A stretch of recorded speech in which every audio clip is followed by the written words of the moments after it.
Toka never expected that his entire class would be transported to another world, where everyone became heroes, except for himself, who was abandoned by the goddess. He was to be banished to a perilous abandoned relic, simply because he had the worst aptitude. Refusing to accept why someone from the lower ranks should be bullied, he vowed to survive and return.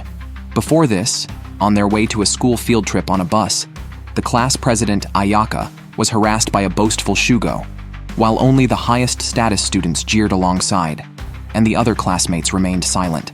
For someone on the fringe like Tuka, his presence was as inconsequential as air, seemingly useless even if he were there.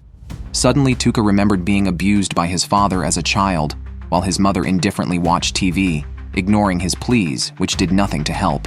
Thus, he understood the despair Ayaka felt now, and told Shugo to stop bothering her. However, Shugo scoffed at him disdainfully, not regarding him as a person at all, filled with arrogance. Yet, Tuka's effort wasn't completely futile. Some higher-ranked classmates stood up to speak out. Even someone as insignificant as Toka dared to speak up for justice, prompting them to intervene for the sake of their reputation.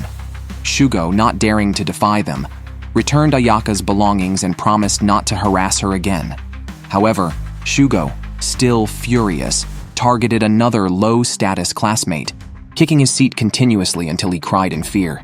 The teacher only advised Shugo to moderate his behavior, worried about the trouble if she were to commit suicide. As Tuka lamented the darkness of the world, a beam of light appeared. They were summoned by a goddess to another world.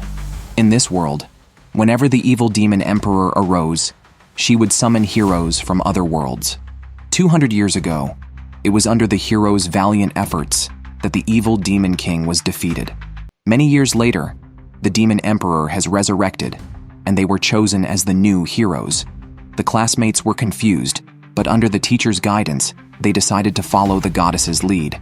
The goddess explained that to return to their original world, they must open a reverse portal, which required the element of the evil king.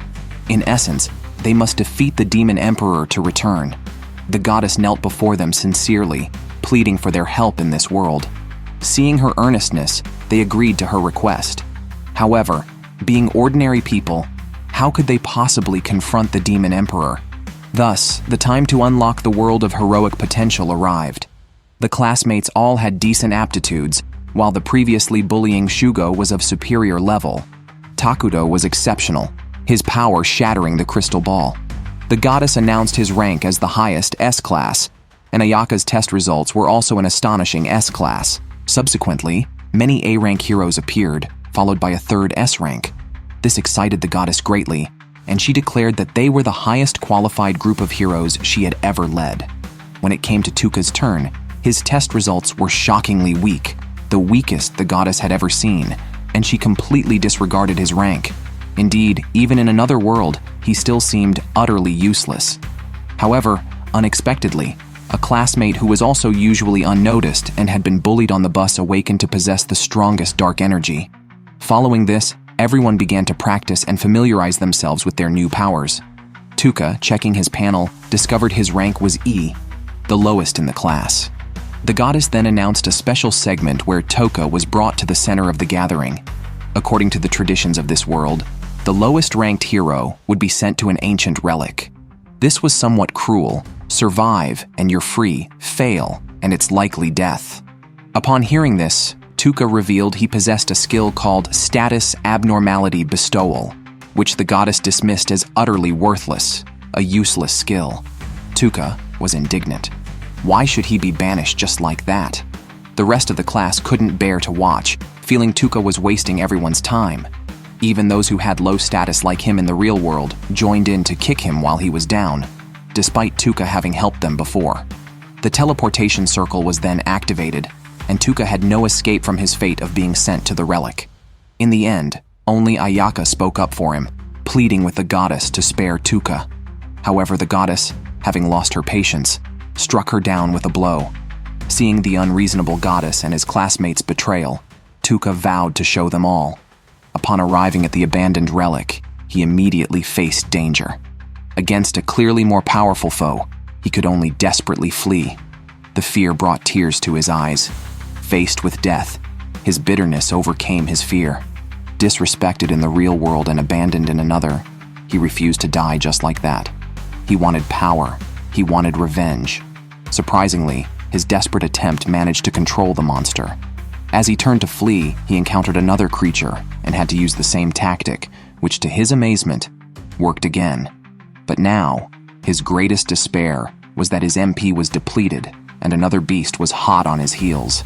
Facing this situation, he had no choice but to fight with all he had, just like he had survived on his own as a child.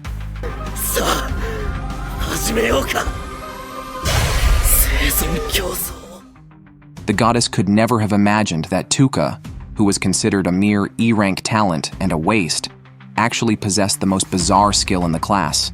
She teleported Tuka to the hardest dungeon in the world, intending to send him to his death. Little did she know, Tuka's seemingly weak toxic skill actually caused damage based on a percentage of health, and he also had a skill that could put targets to sleep, which was used in combination.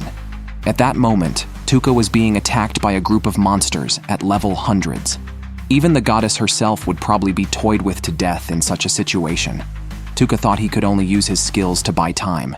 Just as his MP was depleted and all the monsters closed in again, preparing for a desperate fight, Tuka suddenly heard the sound of leveling up, and his level soared to 258. It was then that Tuka realized his toxic skill was a noble percentage-based health-depleting ability. Most crucially, since the level increase, his skills could now target multiple enemies. At this moment, the terrifying monsters in Tuka's eyes were just moving experience points. As a large number of bodies fell, the few remaining monsters turned and ran. After successfully dealing with the immediate crisis, Tuka's stomach protested, but it was clear there was no food around. However, he then thought about it. The monsters he had just defeated were just like chicken and beef. So Tuka prepared to cut some meat to eat, but the monster's skin was too tough, and as a mage like Tuka, he couldn't cut through it. Therefore, he turned his attention to the eyes. After struggling with disgust and eating the eyeballs, Tuka discovered they were highly toxic and inedible.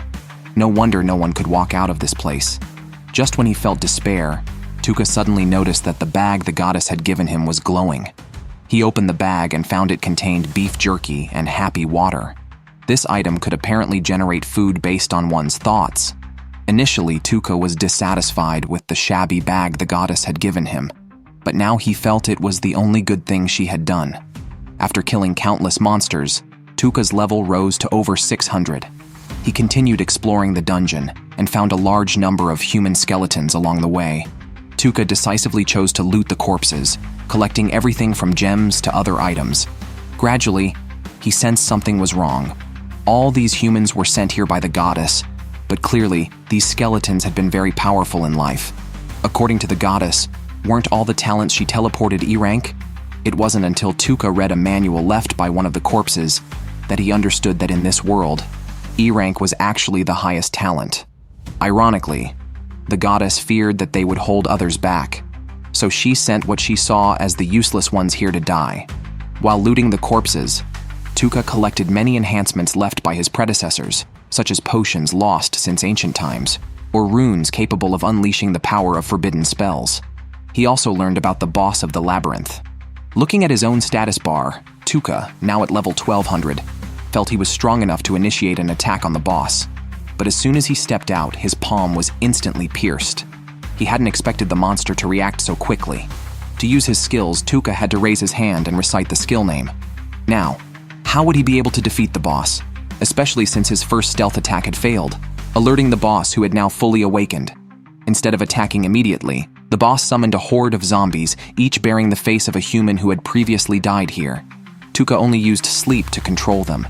After receiving so much help from his predecessors, he couldn't bring himself to harm these familiar faces. Little did he know, his helpless demeanor only excited the boss more. But the more excited the boss got, the harder Tuka performed. The boss was enjoying Tuka's despair. At the moment when the boss was most enjoying himself, Tuka unleashed his skill. He had only feigned incompetence to exploit a deadly weakness common among the arrogant. As long as he could hit the target, no matter how much health the target had, Tuka could control and poison them directly. After defeating the boss, the souls that had been imprisoned and tortured for years were also freed. Each one showed kindness to Tuka before dissipating. advising him to make good use of their wealth or skills. Afterward, Tuka took the gem from the boss's forehead, which opened the door. Now it was time for his revenge on the goddess. The goddess never expected that Tuka, whom she deemed useless and threw into a labyrinth, would actually manage to survive and escape the maze using his useless status condition skill. She had assumed the skill's success rate would be very low, but little did she know. In Tuka's hands, it turned into a 100% success rate. It allowed him to paralyze opponents so they couldn't move, or put them to sleep while slowly poisoning them to death. As the skill level increased, Tuka could even choose to only paralyze certain parts of an opponent's body, such as their mouth or other body parts, while the poisoning could be set to be lethal or non-lethal. With these abilities, Tuka could do many things, such as torture or interrogate his enemies. Meanwhile, by killing monsters in the labyrinth, Tuka's level skyrocketed to a terrifying 1789. To put it in perspective, the highest level among the classmates who were transported with him, who were killing monsters 24 hours a day, was only 18. This highlights just how formidable the monsters Tuka defeated were. After studying his attributes, Tuka ventured into the monster forest intending to test the new features of his skill on a few beasts. Soon, he came across a group of slimes, and it was clear that a group of larger slimes was bullying a smaller one. Seeing this and relating it to his own experiences, Tuka didn't hesitate to intervene. After applying paralysis and poison to the slimes, he conducted experiments and found that the poison could be altered to a non-lethal state, and the paralysis could be actively removed. After driving away the group of slimes, Tuka also cured the smaller slime of its paralysis. Just as Tuka was about to leave, the little slime clung to him and refused to part ways. Thus, he had no choice but to take it as a pet, placing it in his hat behind him to serve as an extra set of eyes. After all this, Tuka began researching the forbidden spell catalog he found in the labyrinth.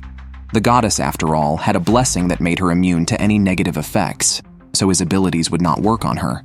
Therefore, if Tuka wanted to seek revenge on the goddess, he had to find a way to break her blessing. Meanwhile, not far from Tuka, an elf princess was being chased by 4 minions. Fortunately, thanks to her agility, she quickly shook off the pursuers. Then, she pulled out a holy sword from her bag and began to transform. After chanting for a while, she applied a strengthening buff to herself, which resulted in her wearing just an additional mask. Could the budget not be spent on such bizarre things? She wondered. At the same time, the 4 minions found Tuka and asked him if he had seen the elf princess. Not wanting to attract trouble, Tuka pretended to be compliant, planning to deceive them. However, seeing their ugly faces and hearing their foul language, Tuka realized these were not good people. Thus, he dropped his act and used his skills to knock them to the ground, putting them into a deep sleep. After this, his slime companion informed Tuka that there was someone else nearby, and it was the pursued elf princess. She also sensed a creepy aura. While she wondered what kind of being could make the surrounding elves tremble with fear, a strange noise suddenly came from behind her. Reacting instinctively, she was paralyzed by Tuka, though he did not poison her, sensing she harbored no ill intentions towards him.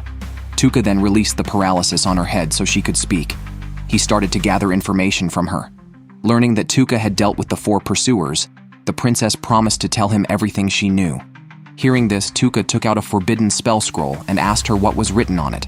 However, the princess only recognized it as an ancient script and did not know its meaning. She did know someone familiar with this type of literature, a forbidden witch exiled to the Golden Nest Demon group, but she was unsure of the exact location.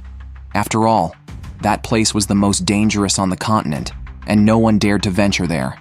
This information was enough for Tuka. He stated that the princess would be able to move freely in a few minutes, but he wouldn't guarantee her safety during that time. Then, he turned and left, leaving the beautiful lady alone.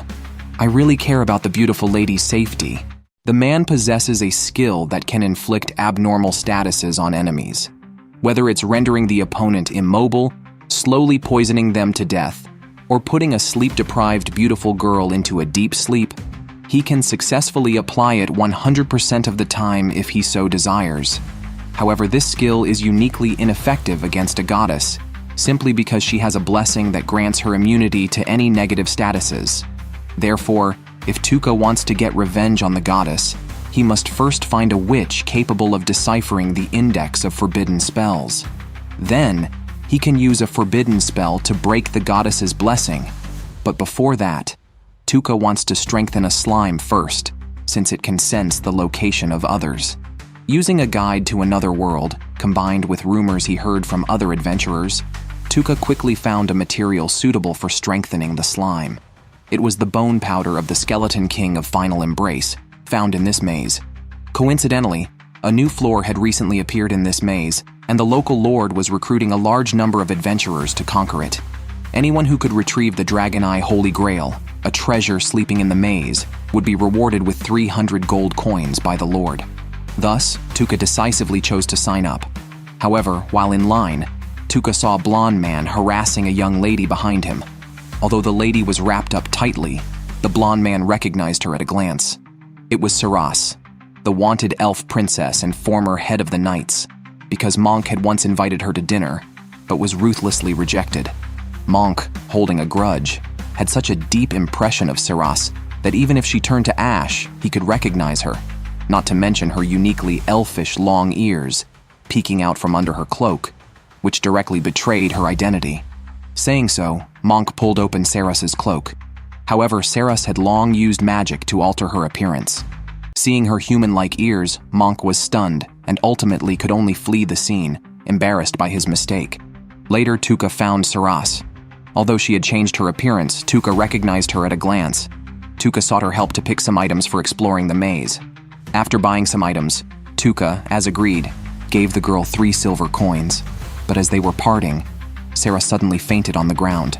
Seeing her dark circles, Tuka knew it was due to lack of rest, so he suggested she find an inn to rest. After expressing her thanks to Tuka, Saras hurriedly left. Then Tuka headed to the maze alone, but right upon entering, he saw 2 young guys being chased by a monster. After the young guys ran away, Tuka realized this monster was a juvenile version of the bull demon previously encountered in the maze.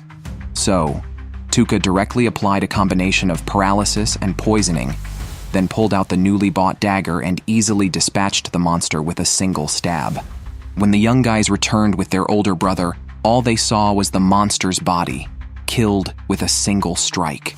And with that discovery, they recognized Tuka as a master. Little did they know that such monsters were mere trash to Tuka, not even yielding any experience points.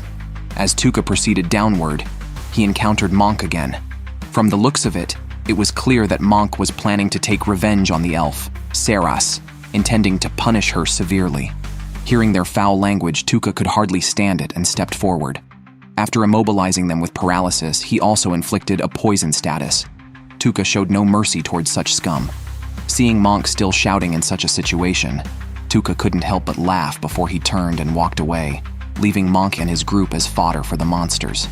Tuka continued to overpower everything along the way. The monsters couldn't last more than 2.5 seconds in his hands, and the sight of their bodies, unmarred by any wounds, scared many other adventurers away. After all, such methods were too eerie. Soon, Tuka reached the deepest part of the labyrinth and found the Dragon Eye Holy Grail spoken of by the Lord. However, noticing a statue nearby, Tuka knew that as soon as he picked up the Holy Grail, the statue would come to life. Decisively, he applied paralysis and poison to it. The statue could only watch in extreme reluctance as Tuka took the Holy Grail, then crumbled into pieces in the same state of frustration. While Tuka was examining the Holy Grail, his slime sounded an alarm, and the person who arrived was Saras, who had met Tuka twice before. Generously, Tuka handed the Holy Grail to Saras, knowing she was short on money and could exchange it for gold coins with the Lord. After all, Tuka wasn't lacking in funds. What he needed was only the bone powder of the Skeleton King, hidden beneath a secret door. However, Saras didn't want to take something for nothing, so she offered to become Tuka's guard as a way to repay him. Hearing this, Tuka quickly agreed, as he was in need of a melee fighter, and keeping her nearby for emergencies seemed like a good choice. After reaching the secret door, Saras showed off her abilities, earning a couple of compliments from Tuka. However, seeing her dark circles, Tuka felt a pang of sympathy, so he found a secret room and suggested that Saras rest there. Saras was a bit worried at first because she could still sense the presence of monsters nearby. Reluctantly, Tuka brought out the slime and explained the situation to Saras. Relieved, she agreed to lie down on a nearby stone slab to rest for a while. But Tuka felt it wasn't enough, so he directly applied a sleep status to her, causing her to fall into a deep sleep. Unexpectedly, as Saras fell into slumber, her appearance also returned to normal.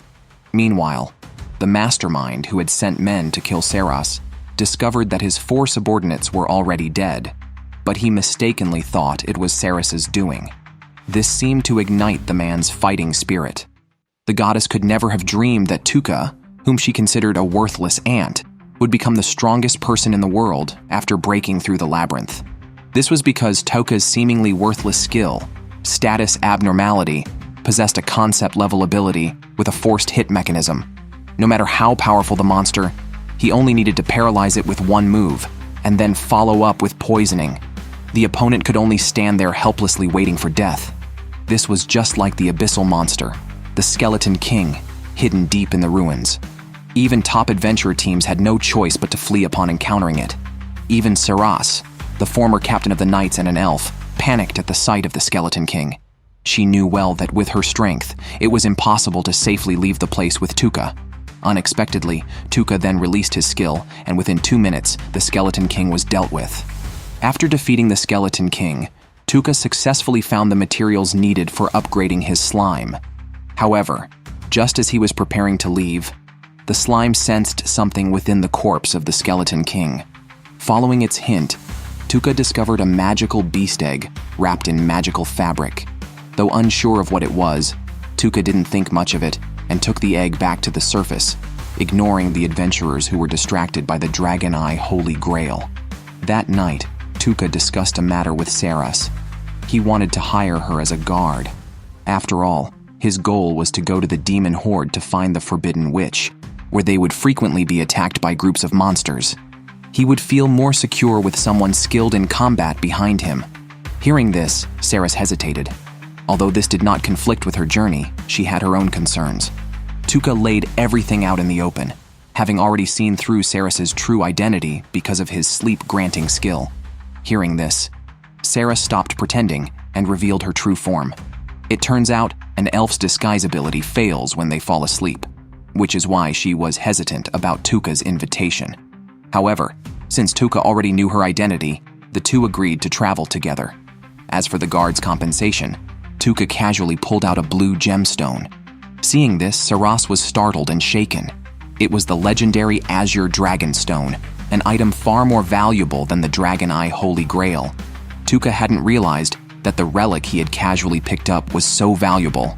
But having given it, no matter how much Saras refused, he insisted she keep it.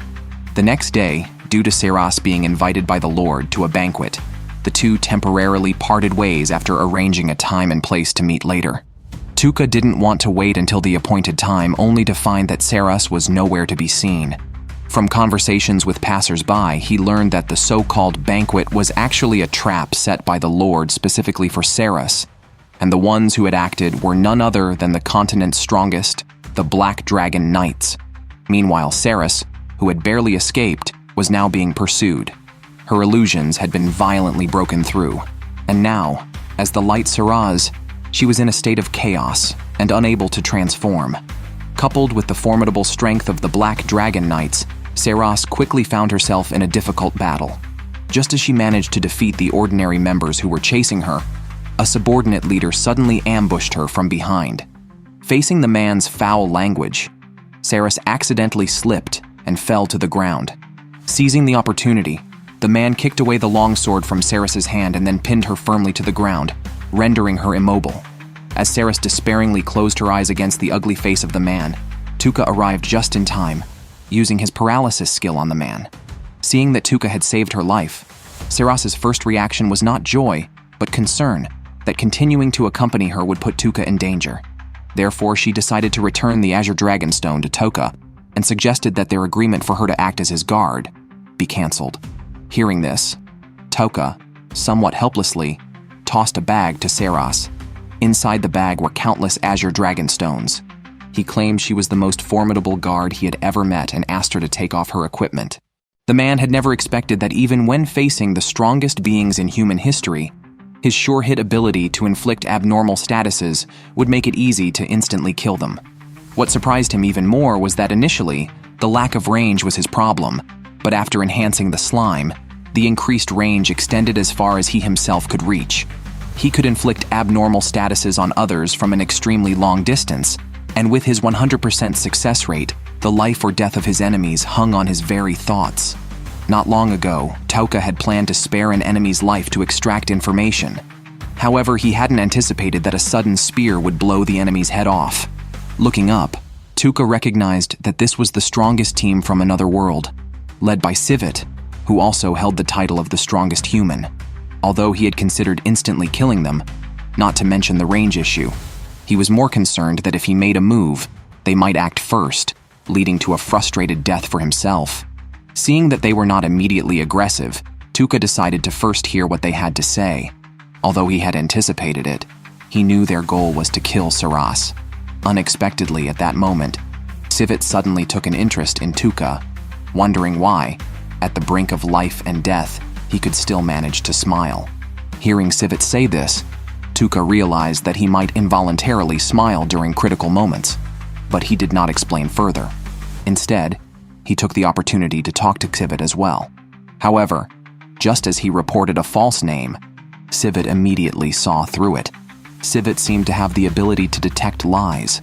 At this point, his subordinates were also very curious as to why they weren't allowed to act immediately, but Civet's counter-question left them puzzled.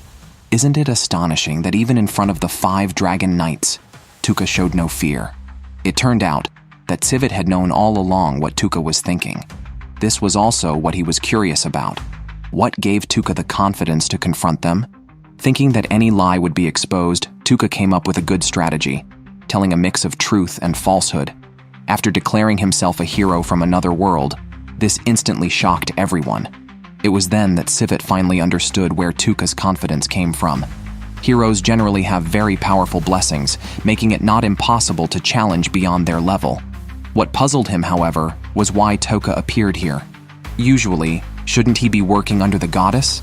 Hearing this, Touka immediately stated that his situation was quite special, which is why he acted separately from other heroes. Of course, in a way, he wasn't wrong. Sensing that Touka wasn't lying, this piqued Civet's curiosity as to why. But Touka responded confidently because the others' levels were far below his. Indeed, he was an E-rank hero, significantly lower than the average C-rank heroes. This instantly caused Civet to misunderstand, thinking Touka was a man even the goddess recognized as special. However, Civet was soon stunned by what Touka said. Knowing that Touka wanted some leeway to become stronger before defeating him, and even his boastful words about wanting to trample on the high and mighty goddess made Civet laugh.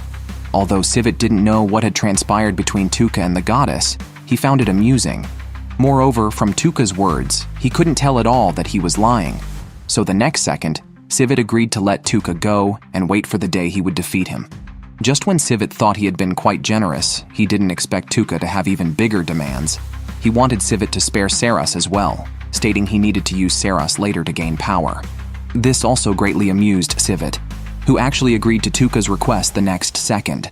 But when his subordinates tried to remind him, he simply shushed them, declaring the matter settled, and warned them not to blame him for being ruthless otherwise. Civet then prepared to leave, bidding farewell to Touka with a smile, unaware that his life was already nearing its end. Yes, Touka had only told half the truth earlier. He didn't plan to kill Civet later, but was ready to act right then. The moment he acted, Civet almost reacted in time, but it was too late. After falling into his abnormal status, they were all lambs to the slaughter. Civet, incredulous, asked Touka why, and in an instant, everyone felt their lives rapidly draining away. But to Touka's surprise, even so, Civet still had the strength to struggle. The title of humanity's strongest was indeed not in vain. He was the first person Touka had seen who could still move while paralyzed. But that was all, as now he didn't even have the strength to pick up a weapon. However, just to be safe, Touka still prepared thoroughly. He hadn't summoned the slime earlier because he needed to accumulate power. And indeed, an unexpected event occurred at that time. As the first person fell poisoned, his life sent up a flare, clearly signaling other troops. And the next second, Tuka saw the sky filled with flying dragons. Yet, he was not afraid at all. Although Sivit regained some vitality and warned his subordinates not to approach carelessly, suggesting they launch long-range attacks from the sky, he could never have imagined at that moment that Tuka had already resolved the issue with his range. Although activating it consumed a lot of his magical power, it only took him a few seconds. Immediately, Tuka launched a full-scale long-range attack. What Tuka didn't expect was that the system then alerted him that he had acquired new skills, one that triggered an inner fury, which combined with paralysis should kill enemies faster, and another that caused blindness. There was also a freezing ability that he didn't use because by the time he came to his senses, the enemies were almost entirely annihilated. Only Chivit was still struggling to survive. Tuka looked at him and said, "I'm not some noble hero out to save the world. Right now, I'm just an avenger." As soon as the words fell, the man's life also came to an end. The man never expected that the knight, who always appeared so serious, would secretly sniff his clothes in private, and he caught her in the act, which completely baffled Tuka. Not long before this incident, after swiftly defeating the strongest human, Tuka continued towards the direction of the Forbidden Witch, who might know how to deal with the goddess. However, before proceeding, he decided to make some purchases in town. He bought a mask for emergencies, and then went to book a room at an inn. Unexpectedly, to save on expenses, Saras suggested they book just one room. With such an opportunity handed to him, he agreed to a single room. Later, the two went to a restaurant to eat. There, Tuka heard intriguing intelligence. The 5 dragon knights had been killed by a group of sorcerers. These knights were led by the very human Tuka had just annihilated. Yet here, they were said to have been killed by sorcerers. While Tuka was unsure what to make of this, he was happy to let someone else take the blame. What caught his attention more was another piece of information. He overheard people discussing the Forbidden Witch, and some had even seen her. Immediately, Tuka approached them to inquire further. Indeed, they were forthcoming. They told Tuka that the person who had seen the witch was the strongest blood fighter in the area, who just happened to be at the restaurant. Signaled by them, Tuka approached her, trying to open the conversation with money. However, the leopard woman didn't take the bait, and asked Tuka to be straightforward. Tuka asked if she knew where the Forbidden Witch was, but to his surprise, she claimed ignorance and even scolded him for believing such rumors. She had only been to the Golden Perch demon swarm, and had never seen the witch herself. After saying this, she turned and left. What she didn't know was that Saras had the ability to detect lies. The leopard woman's hasty departure confirmed she knew something about the witch's whereabouts. At that moment, the leopard woman was conversing with a white-haired girl. Back in their room, realizing the urgency of getting the leopard woman to talk, Saras had an idea. She told Tuka that for a blood fighter, money was crucial. It could buy their freedom from their masters. This country was famous for its blood-fighting arenas, where slaves and mercenaries fought for survival. Combatants in these arenas, known as blood fighters, could win substantial rewards if victorious, and the leopard woman was originally a slave. With this new lead, the two ceased their discussion. To Tuka's surprise, it wasn't long before Saras began practicing with a sword. Learning that this was part of her nightly routine, Tuka became interested in learning a few moves himself, as he had become too reliant on his skills. Perhaps, he thought, these could come in handy at a critical moment. Saras agreed without hesitation. As a former knight captain, she had considerable experience in this area. After inviting Tuka to attack her, he launched a fierce assault, but was quickly subdued by her. After a vigorous bout, Saras decided to wash Tuka's clothes. However, almost by accident, she found herself smelling them, feeling as if she was absorbing a part of Tuka into herself. While she was lost in thought, Tuka entered the room but did not confront her. He had only come to check on his missing clothes. Learning that Saras insisted on washing them, as this was usual for her, Tuka humbly complied. When he regained his senses, Saras was already sound asleep, while he found himself wide awake. Knowing Tuka couldn't sleep, she thoughtfully offered him 3 types of herbs, explaining that some could help with sleep, while others would invigorate and excite him. Realizing she might have misspoken, but after understanding their effects, Tuka decided to try them. Unexpectedly, after drinking the herbs, not only did he remain awake, but he also felt extremely energized. Learning that Saras had accidentally mixed up the herbs, Tuka couldn't blame her. Instead, he humorously remarked that he might as well read some books that night. However, he couldn't concentrate on reading a single word. Seeing Tuka's gentlemanly behavior made Saras question if he was particularly resistant to temptation. Her words inadvertently revealed that her mixing up the herbs had been intentional. Tuka responded by telling Saras that his mind was solely focused on revenge, making it difficult for him to pay attention to anything else, though things might change after his revenge. Hearing this, Saras instantly understood and stopped trying to tempt him, instead seriously assuring him of her full support in his quest for revenge. The next morning, they went to the blood-fighting arena, but Saras soon received troubling news. She told Tuka that the leopard woman might not be lacking money, as she had already earned enough 2 years ago to buy her freedom. Additionally, Saras heard a strange rumor that the leopard woman might be trying to redeem a child.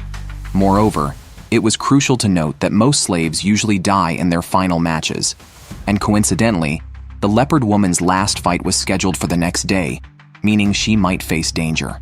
There were rumors that the Duke's family, who operated the arena, might rig the last fight to ensure a fatal outcome for the blood fighters. Rather than being alarmed, Tuka saw this as a potential breakthrough opportunity. He learned 2 new skills that can afflict others with abnormal states, which could kill someone imperceptibly. One day, seeing a girl being bullied by a group, he directly inflicted blindness and rage on the bullies. The next second, they started fighting each other. Afterwards, he left nonchalantly.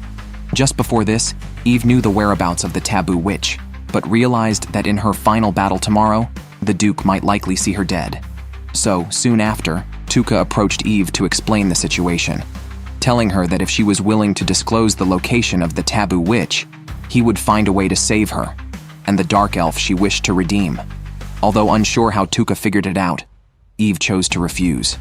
Not only did she not believe the Duke would be so cruel, more importantly, even if she revealed the witch's location, she doubted Tuka could survive there, since the Golden Nest of Demons was a very dangerous place. For Tuka, she really couldn't see that he had such strength. Even when Tuka claimed he had killed the 5 Dragon Knights, she still didn't believe him, until Tuka paralyzed her. She felt it was absurd. At the same time, Saras also provided additional evidence, claiming she was the elf previously hunted by the 5 Dragon Knights. Tuka's absurd power, along with Saras's assistance, made Eve have to believe, but even so, she still chose to refuse. Firstly, the 3 had only met once and weren't trustworthy. Secondly, she wanted to verify whether the Duke was lying. Tuka naturally understood her concerns, so he told her he would wait for her tonight at the bridge by the city gate in case she changed her mind. Just like that, Tuka also left nonchalantly. However, on the way, he unexpectedly encountered a bullying incident. 4 men were bullying a young girl, and they were dressed as the same sorcerer group that had recently impersonated him in killing the 5 Dragon Knights. Tuka was originally happy to have someone else take the blame, but seeing someone misusing his name to do evil, he decisively intervened, using his skills to make them fight each other. Meanwhile, Eve had already returned to her residence to check if the Duke would tamper with anything. That evening, she lurked at the Duke's door, coincidentally hearing him discussing the matter with his subordinates. Unknowingly, their conversation devastated her. It turns out that by tomorrow, the Duke would find an excuse to make her drink an anesthetic before the duel, then let her opponent beat her to death. Not only that, the dark elf she always wanted to redeem would become a plaything for the other side after her death. Only now did she realize from start to finish, the Duke never regarded her as a person. She thought that given her contributions to the arena so far, he would show some leniency, but now thinking about it, she found it laughable. Without any hesitation, Eve immediately went to the city gate to find Tuka, indicating she would tell him the location of the taboo witch, but on the condition that he must take both her and the dark elf away.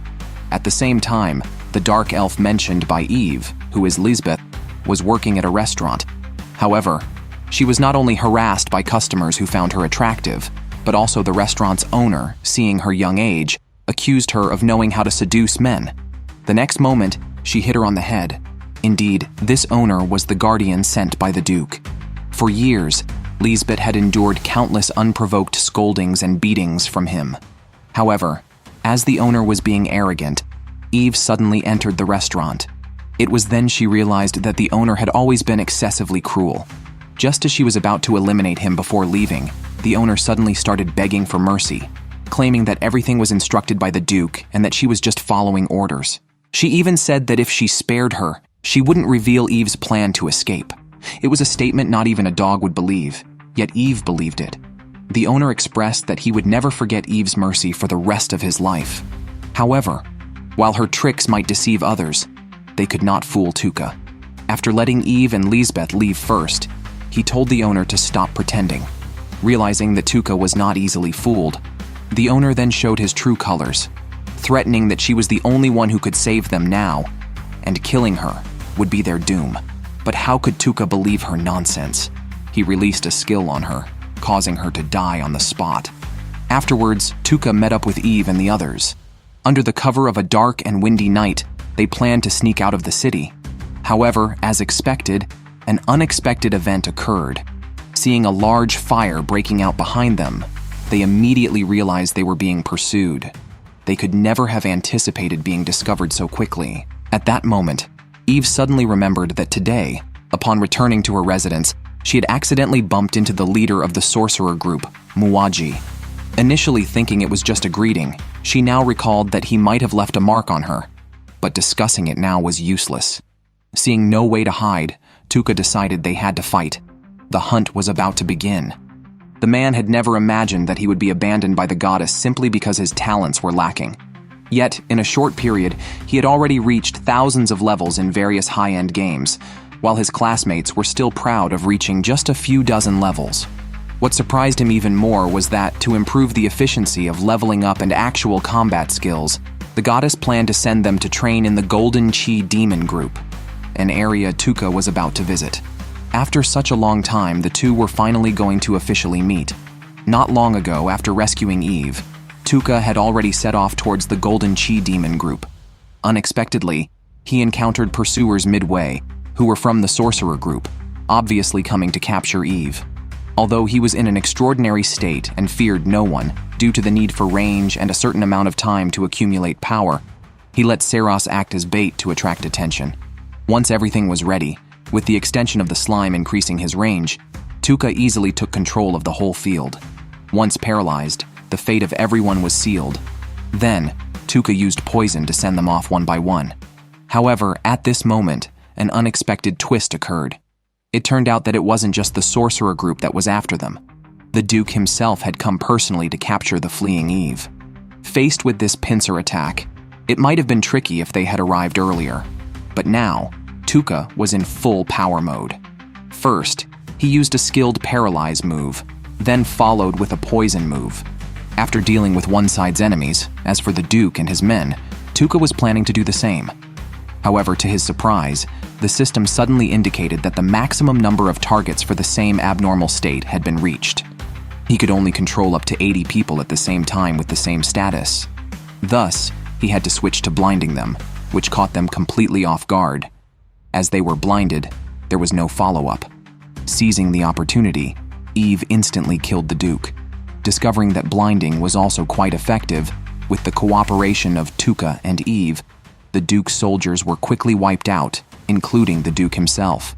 After killing everyone and looking at the bodies scattered around, Tuka suddenly had an inspiration.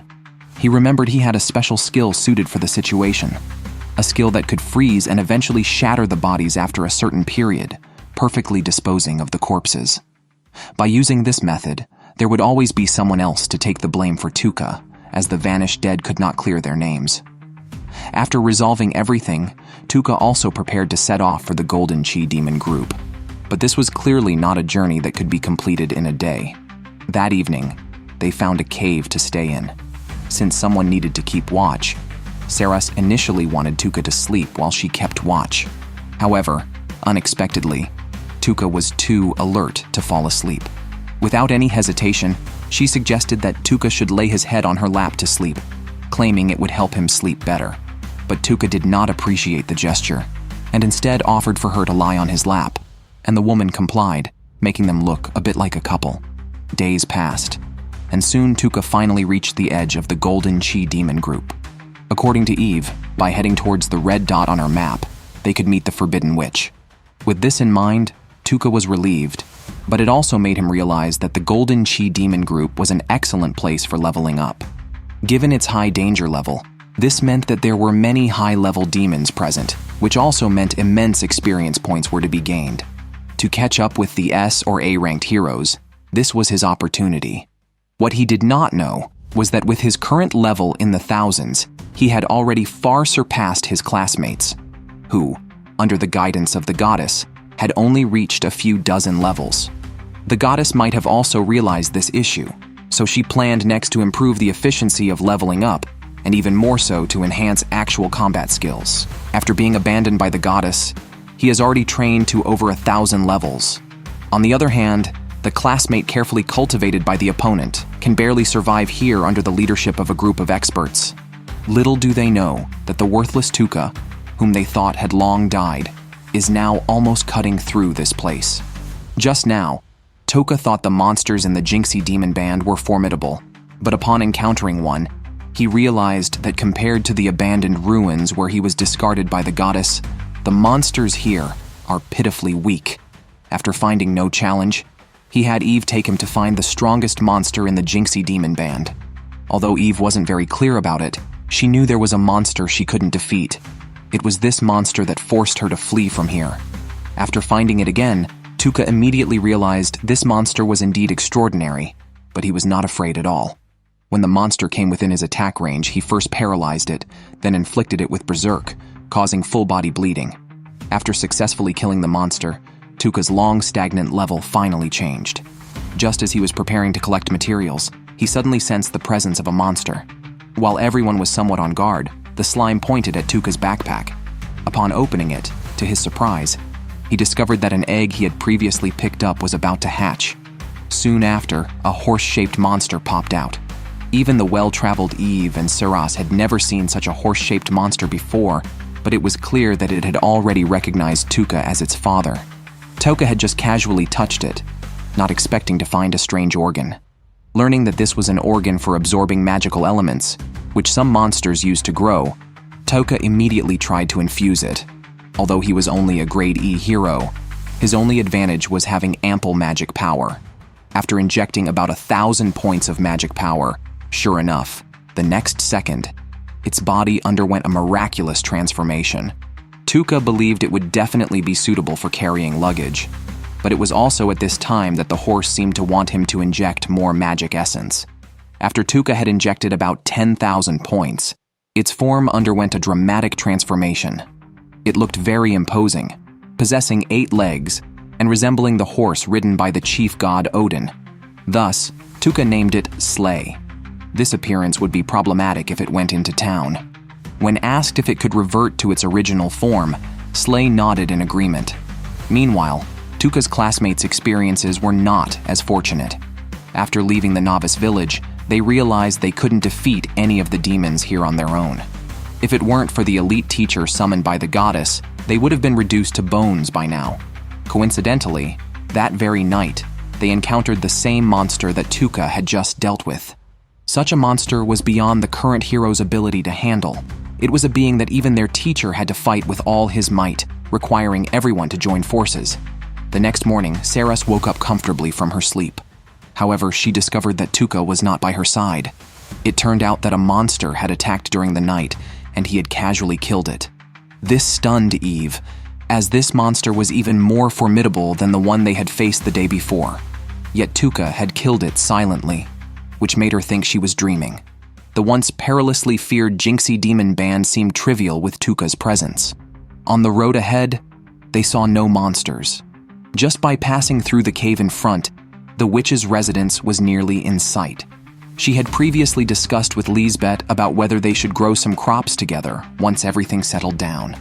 They thought going to the Jinxie Demon Band would be extremely dangerous, but now it seemed this small dream might soon be realized. But what they feared most was this kind of flag setting.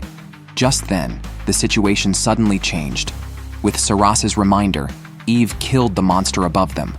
Suddenly, Tuka felt a strong sense of abnormality because his intuition told him that they shouldn't have killed this monster. However, Eve's action wasn't wrong either. There was nothing wrong with fighting back to save their lives. At that moment, the dead monster emitted a dazzling light. At the same time, not far away, a large number of monsters suddenly went crazy. The sound from earlier acted like a flare, prompting them to rush towards Tuka's direction. This commotion was even felt by the classmates on the other side, who didn't know what was happening. At this moment, Tuka also saw what they were about to face. Countless monsters were rushing toward this place. This terrifying man had turned the world's most dangerous wasteland into his home.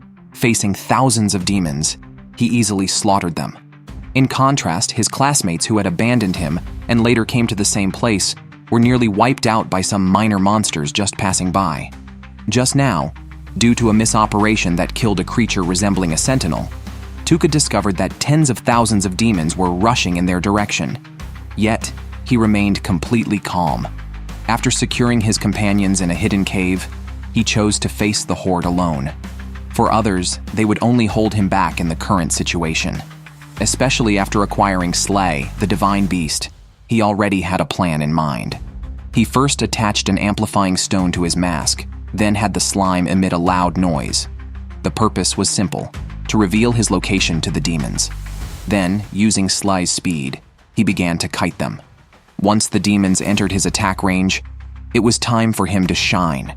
Although Tuka used rage to make the surrounding demons start killing each other, the endless stream of monsters gave him no chance to breathe. Thus, he continued to kite, waiting for the right moment to use status effects to continue his attack. Logically, it wouldn't take long before even more demons would be exhausted by Tuka.